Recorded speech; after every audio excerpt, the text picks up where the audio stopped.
You ask Tiger to solve. This deals with linear equations with one unknown. The final result is n equals -44/9. Let's solve it step by step. Group all n terms on the left side of the equation. Subtract 10n from both sides. Group like terms. Simplify the arithmetic.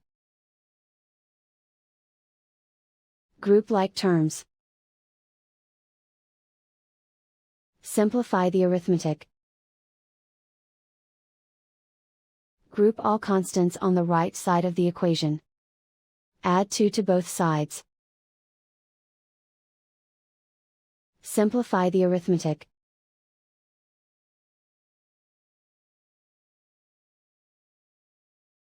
Isolate the n. Divide both sides by -9. Cancel out the negatives. Simplify the fraction.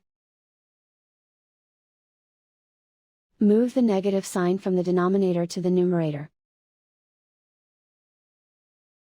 And so the final result is n equals -44/9.